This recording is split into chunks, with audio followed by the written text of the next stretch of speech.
کیا غزہ و فلسطین حضرت عمر نے فتح اس لیے کیا تھا کہ وہاں بچہ بچہ کھانے کو ترسے، عورتوں کی عزتیں لٹتی رہیں، بوڑھے بھوک سے ایڑیاں رگڑ رگڑ کر مر جائیں، حاملہ ماؤں کے پیٹ چیر دیے جائیں، نوجوانوں کے ہاتھ آنکھیں گردے نکال لیے جائیں، مظلوموں کو زندہ آگ میں ڈال دیا جائے اور امت مسلمہ خاموش رہے؟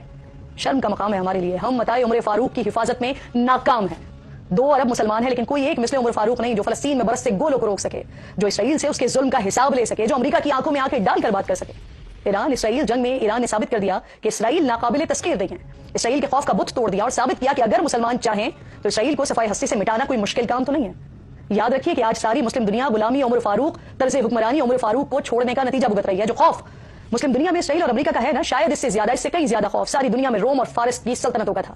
فارس پوری کائنات کا سب سے بڑا خزانہ رکھنے والی ریاست تھی جس کے جنگجو لاکھوں میں تھے، جن کے پاس جدید ترین ہتھیار تھے. رومی سلطنت وہ تھی جو دنیا کے 3 بر اعظموں پر قائم تھی، جن کے پاس دنیا کی سب سے بڑی فوج تھی جسے ہرانا دیگر ریاستیں ناممکن سمجھتی تھی. خزانوں کا اندازہ لگانا مشکل تھا اور اس کے مقابلے میں مسلمانوں کے پاس نہ ہی لاکھوں کا خزانہ تھا، نہ ہی لاکھوں کی فوج تھی اور نہ ہی جدید ترین ہتھیار تھے، بلکہ حالات یہ تھے کہ مسلمانوں کے پاس جنگی سواریاں بھی پوری نہیں تھیں.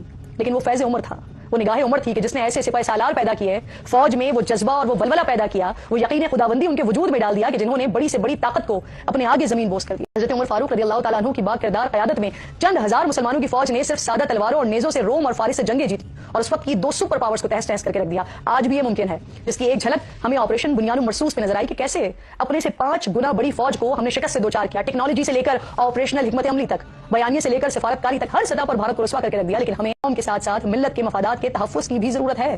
نیٹو کی طرز پر اسلامی اتحاد بنانے کی ضرورت ہے اور پاکستان کو اس کو لیڈ کرنے کی ضرورت ہے جو اسلام کے نام پر بنی واحد اسلامی ریاست ہے، جو ایٹمی قوت ہے. ورنہ یاد رکھیے کہ کل بھی یہ طاقتیں ہمیں آپس میں لڑوانا چاہتی تھیں، چاہے وہ نام امریکہ نہیں تھا، فارس تھا، اسرائیل نہیں تھا، روم تھا، لیکن کردار اور طریقہ کار وہی تھے جو آج ہیں. مسلمان ایک قوم ہیں، ایرانی نہیں، پاکستانی نہیں، افغانی نہیں، سعودی نہیں، ترک نہیں، قطری نہیں، ہم مسلمان ہیں، بس مسلمان.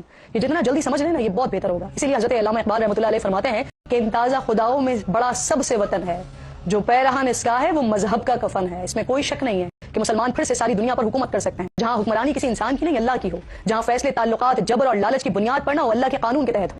ہمیں سنت فاروق اعظم پر چلنا ہوگا، مثل عمر فاروق بننا ہوگا. مسلمان جیسا صرف دکھنا نہیں، مسلمان بننا ہوگا.